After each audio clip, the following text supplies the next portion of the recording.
Приветствую уважаемых подписчиков и гостей нашего канала.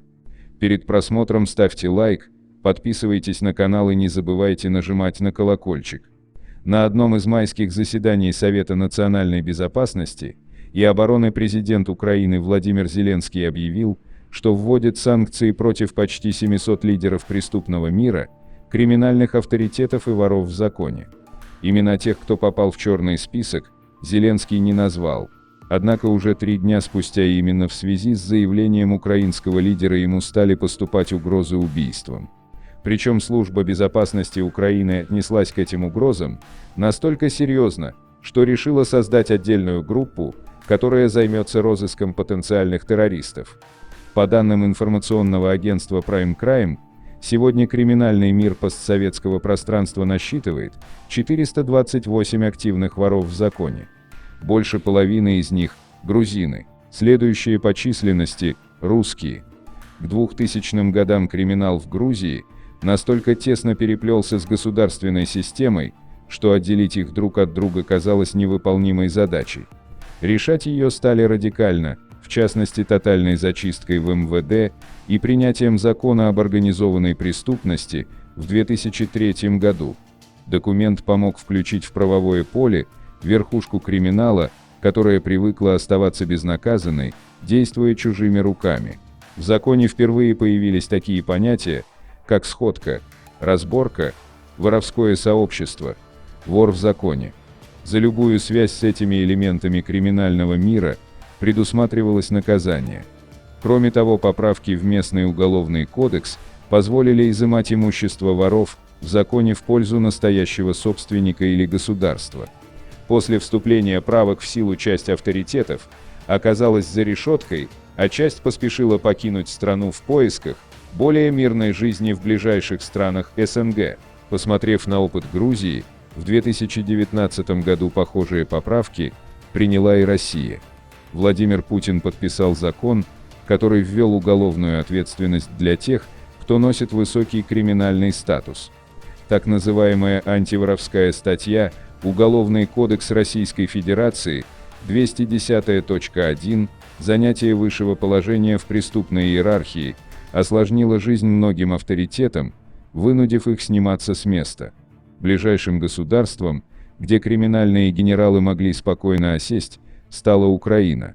Как заявлял экс-начальник уголовной полиции Украины Вячеслав Аброськин, в стране действует несколько основных воровских кланов. Один из самых влиятельных – Днепровский, под руководством вора в законе Сергея Олейника, известного в криминальных кругах как Умка. Свой титул Олейник получил зимой 2014 года на сходке в Санкт-Петербурге. За него поручился вор в законе Владимир Дрибный, Полтава. Взгляды на то, как Умка добился коронации, в криминальной среде расходятся. По одной из версий, Олейник просто купил статус, а по другой – заслужил, подкупив администрацию колонии Днепропетровской области. Благодаря этому маневру Умки зоны региона стали черными, находящимися под негласным контролем преступного мира. И еще один клан, под началом уроженца Грузии Паатыч Хартишвили, принц, контролирует территорию Запорожья. Принц тоже был коронован в России. Отсидев за кражу в российской тюрьме, он перебрался в Грузию, но после появления на родине антиворовской статьи бежал на Украину. С 2004 года Чхартишвили поселился в Николаеве, где установил контроль над местными ворами-барсеточниками и незаконным оборотом наркотиков. Западную и центральную Украину, по словам Аброськина, представлял вор в законе Андрей Недзельский, Неделя или Андрей Львовский. Вплоть до 2019 года он считался самой влиятельной фигурой преступного мира Незалежной. Однако в 2019 году авторитет Недели сильно пошатнулся, 12 октября его избили на свадьбе приятеля и лишили титула. По некоторым данным, это сделали 3 воров в законе, в том числе Давид Азманов, Дата Краснодарский и Надар Асаян, Надар Рустовский, представители клана Захария Калашова, Шакра Молодой, лидера преступного мира России. Отдельного внимания заслуживает фигура вора в законе Сергея Лысенко, Лера Сумский. К концу 90-х этого вора в законе называли «смотрящим за Украиной». Сегодня Сумский остается одним из самых авторитетных законников. Он взял на себя контроль за местами лишения свободы и активно ведет криминальные дела в сфере торговли алкоголем, оружием и наркотиками.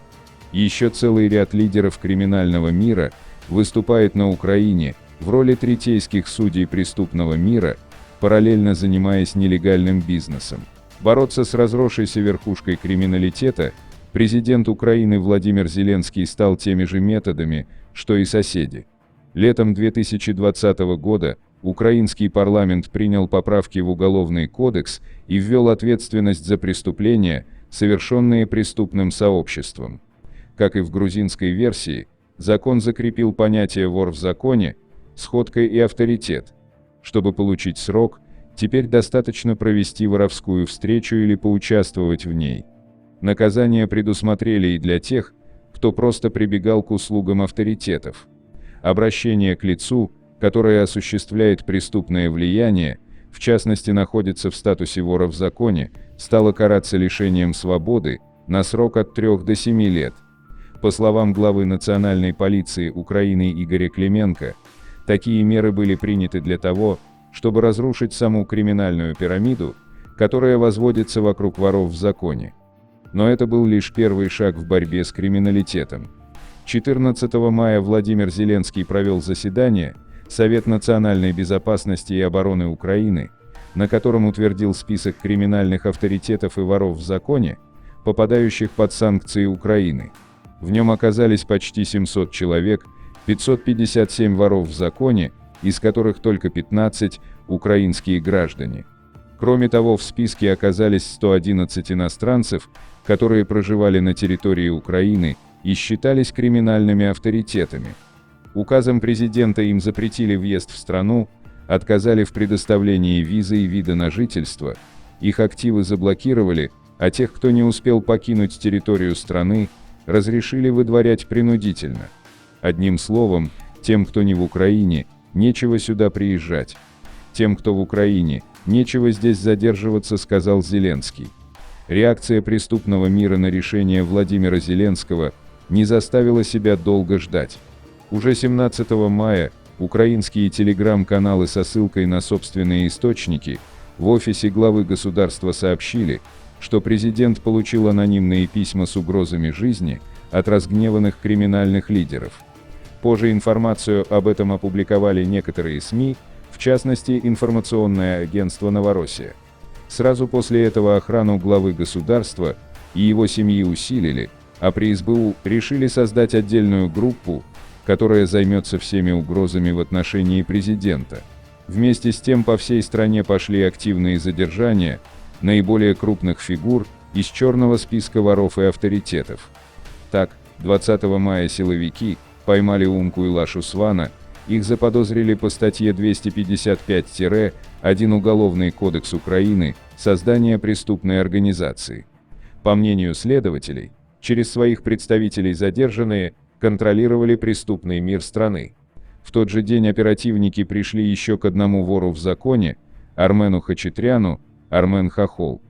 Сотрудники правоохранительных органов заподозрили его в создании и руководстве организованной преступной группировкой. Спустя еще несколько дней, 26 мая, украинские полицейские отчитались о десятках высланных за пределы страны криминальных авторитетов. По данным силовиков, в числе депортированных уроженцы Армении и Грузии. Они поддерживали связи с представителями криминалитета не только в странах своего происхождения, но и в разных регионах Украины. Часть из них относилась к категории так называемых «смотрящих», уже находящихся в местах лишения свободы. К слову, после того, как власти выведут украинские зоны из-под власти криминала, им предстоит задача в разы сложнее – навести там порядок. Как констатировал Вячеслав Аброськин, в стране есть только одна область, где зоны подчиняются администрации – Харьковская. Все остальные места лишения свободы на Украине находятся под полным контролем воров в законе, принося им немалые доходы от вымогательства у обеспеченных заключенных, мошенничества, торговли наркотиками и азартных игр. По оценке Аброськина, только одна украинская колония приносит смотрящим от воров минимум 300 тысяч гривен в месяц, а по стране доходы могут превышать миллионы гривен в месяц. И это, судя по всему, стало еще одной причиной того, что Владимир Зеленский начал активные действия против преступного мира.